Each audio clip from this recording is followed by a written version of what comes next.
Hello friends, आज हम आपके लिए विलियम शेक्सपियर का एक ट्रेजिक प्ले मैकबेथ लाए हैं। मैकबेथ 1605 और 06 में लिखा गया है और 1623 में इसका पब्लिकेशन हुआ है।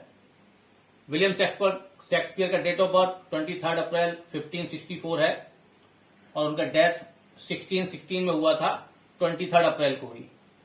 इस मैकबेथ में ये मैकबेथ शेक्सपियर का शॉर्टेस्ट ट्रेजिक प्ले है। यहां पर मैंने मैकबेथ के जो कैरेक्टर हैं उनके बारे में बताया है और इसी के साथ हम आपको मैकबेथ की स्टोरी भी बताएंगे।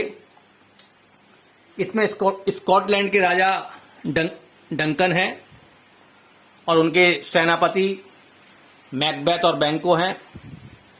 मैल्कम और डोनाल्ड बैन जो है किंग्स स्कॉटलैंड डंकन के बेटे हैं।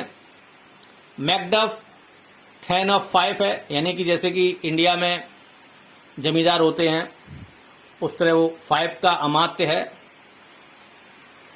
फ्लेंस बैंको का बेटा है। सैटन ये मैकबेथ का असिस्टेंट है। बॉयज जो है मैकडफ का बेटा है। वियर्ड सिस्टर पिशाचनी है।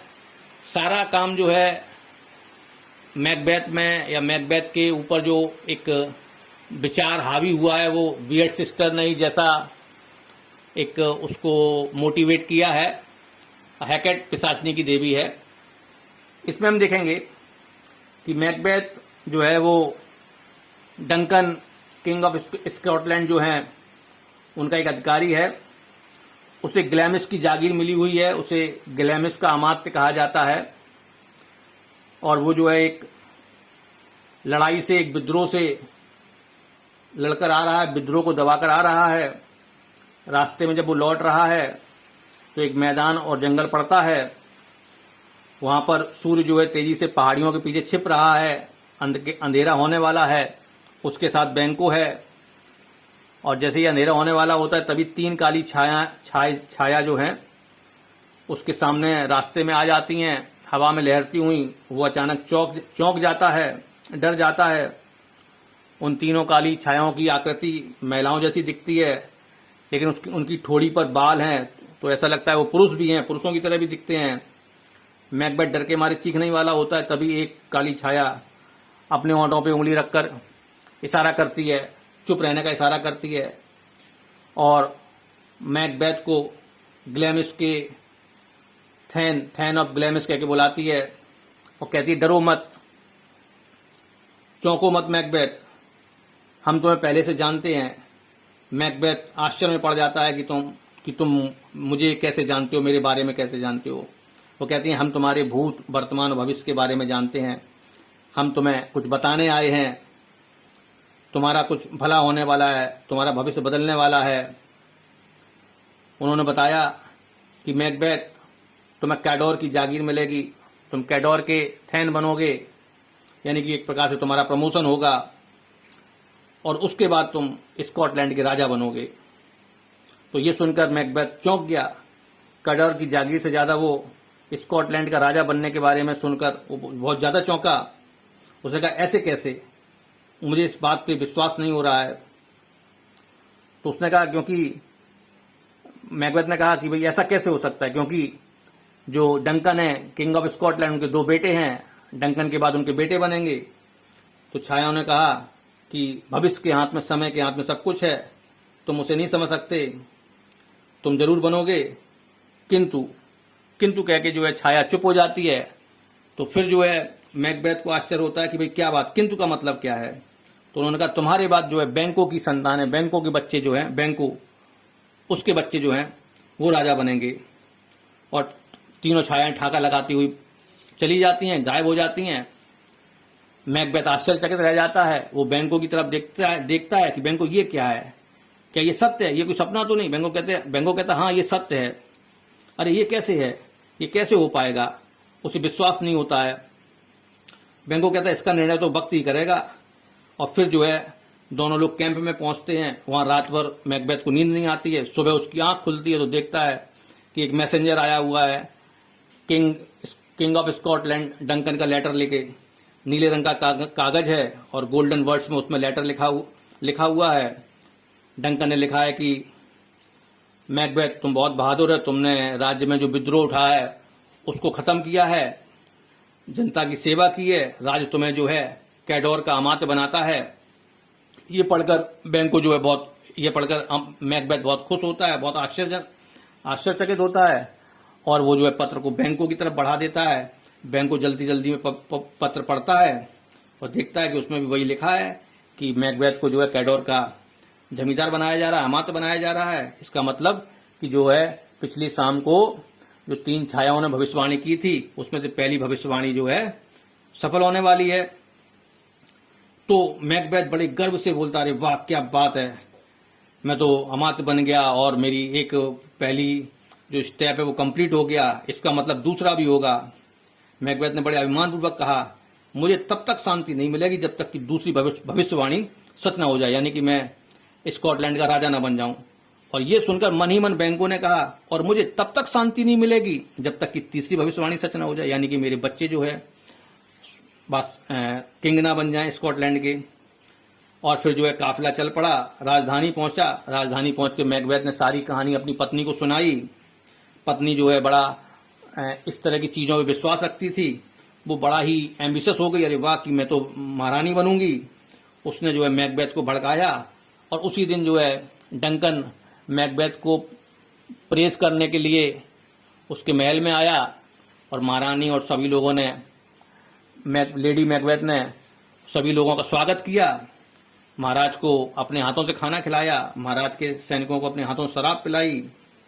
और जब रात हो गई लेकिन लेडी मैकबेथ के आंखों में नींद नहीं थी, सभी लोग गहरी नींद में सो गए, तो लेडी मैकबेथ ने मैकबेथ से कहा, अपने हाथों में नंगी तलवार लेके पहुंची कि लो और इससे ले जाकर जो है डंकन को मार दो और तुम्हारे रास्ते का कांटा साफ हो जाएगा।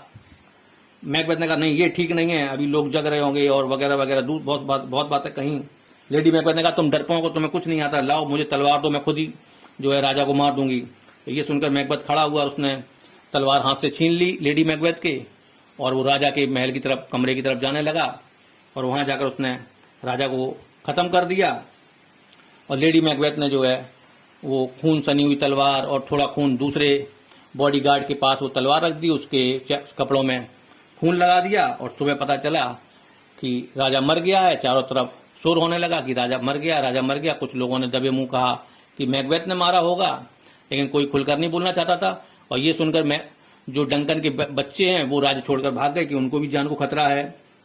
तो इस तरह जो है ये चरण पूरा हो जाता है और मैकबेथ जो है वो डंकन का रिलेटिव है, तो मैकबेथ को ही जो है राजा बना दिया जाता है और वो आराम से जो है अपनी जिंदगी आगे बढ़ते हैं। लेकिन आगे जो समस्या आती है वो समस्या आती है कि मैकबेथ सोचता है और लेडी मैकबेथ सोचती है कि हमने एक मर्डर किया और हम राजा बने और हमारे बाद बैंकों के बच्चे राजा बनेंगे, तो क्या हमने मर्डर अपने लिए किया है? जब हमने ऐसा किया है तो क्या तीसरी भविष्यवाणी सच होगी? क्या हम गद्दी से उतार दिए जाएंगे और क्या हमारे बच्चे दर दर की ठोकरें खाएंगे, भीख मांगेंगे? तो इस सारी बातों को ध्यान में रखते हुए लेडी मैकबेथ से कहती है कि जो अगला कांटा है रास्ते का उसे भी खत्म कर दो, यानी कि जैसे कि डंकन को खत्म किया है वैसे बैंकों को खत्म कर दो। तो बैंकों को भी एक दिन ट्रीट के लिए बुलाया जाता है और बैंकों को भी मार दिया जाता है। और जब कोर्ट चल रहा होता, सभा चल रही होती है खुशीपूर्वक, तभी जब मैकबेथ सिंहासन में बैठने वाला होता है, बैंकों का भूत आके बैठ जाता है। सिर्फ वो मैकबेथ को दिखता है और किसी को दिखता नहीं है। तो मैकबेथ घबरा जाता है। मैकबेथ की घबराहट को लेडी मैकबेथ समझ जाती है कुछ गड़बड़ है। तो लेडी मैकबेथ कहती है कि ऐसा कभी कभी हो जाता है कि मैकबेथ की तबीयत खराब हो जाती है और वो मैकबेथ को लेके जो है महल में चली जाती है। तो इस तरह जो है लगातार बैंकों का भूत उन्हें परेशान करने लगता है, बैंकों की छाया जो है उन्हें परेशान करने लगती है। तो बहुत डर जाते हैं। और फिर एक दिन जो है इसी उधेड़बुन में मैकबेथ फिर उसी पिशाचिनियों के पास, वियर्ड सिस्टर के पास पहुंचता है, जाता है कि पता करता है कि आगे क्या करना चाहिए। तो उनसे पूछता है कि भाई क्या होगा, क्या मेरा राज्य सुरक्षित है, क्या मुझे किसी से डरने की जरूरत तो नहीं है? तो उसमें एक वियर्ड सिस्टर बताती है कि तुम्हें 5 का जो 10 of 5 है मैकडफ, उससे होशियार रहने की जरूरत है। तो मैकबेथ कहता है कि हाँ मुझे लगता है कि जो 10 of 5 मैकडफ है वो मेरे साथ धोखा कर सकता है। आगे मैकबेथ पूछता है कि मेरे प्राणों को किसी से खतरा तो नहीं है।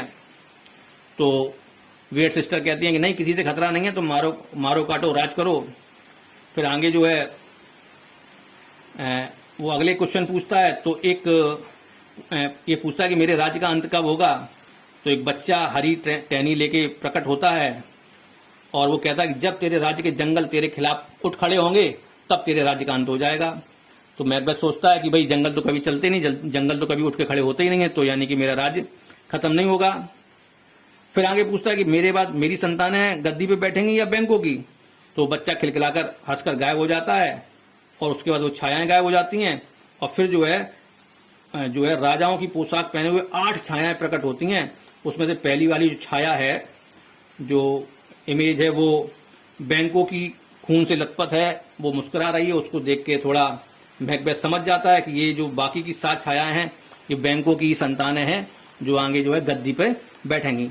और इस तरह वो राजधानी लौट आता है, ठीक है ना, और देखता है कि जो वियर्ड सिस्टर ने भविष्यवाणी की है वो सच होने लगती है, क्योंकि राजधानी पहुंचते ही उसे पता चलता है कि जो 10 of 5 है मैकडफ वो राजधानी से भाग गया है और उसने डंकन के बेटे के साथ मिलकर एक आर्मी तैयार कर ली है रिवोल्ट करने के लिए। तो मैकबेथ को बहुत गुस्सा आता है, वो नंगी तलवार लेके जो मैकडफ के घर चला जाता है और मैकडफ के घर वाले परिचय के लोग, रिश्तेदारों को, सबको मौत के घाट उतार देता है और इस तरह जो है अपने सभी दुश्मनों को खत्म करने लगता है। तो इससे क्या होता है कि इससे मैकडफ के और भी नए दुश्मन तैयार हो जाते हैं। और इसी बीच एक घटना घटती है कि लेडी मैकबेथ की डेथ हो जाती है। लेडी मैकबेथ की डेथ हो जाने की वजह से मैकबेथ अकेला पड़ जाता है। वो अकेला पड़ जाता है, उसके कुछ ही विश्वसनीय सलाहकार और सरदार बचे होते हैं। तो एक दिन जो है वो अपने उन सरदारों को लेके स्कॉटलैंड राज्य में ही, स्कॉटलैंड के जंगलों में एक पुराने किले में जाकर वहां पर रहने लगता है। विद्रोहियों को पता चलता है कि मैकबेथ यहाँ पे रहने लगा है और उसके साथ ज्यादा लोग नहीं है, तो वो लोग जो है किले पे धावा बोल देते हैं।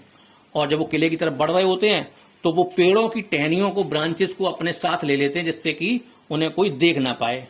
और जब किले से एक गार्ड देखता है कि जंगल पेड़ चलते हुए आ रहे हैं, तब वो मैकबेथ को खबर देते हैं कि जो है किंग मैकबेथ जंगल चलता हुआ आ रहा है। तो ये सुनकर जो है मैकबेथ बहुत हैरानी में पड़ जाता कि अरे जंगल चल के आ रहा हुआ, इसका मतलब 30 जो भविष्यवाणी थी वियर्ड सिस्टर की वो सच होने वाली है। वो खुद देखता है तो दिखाई देता है कि जंगल वास्तव में चलता हुआ आ रहा है।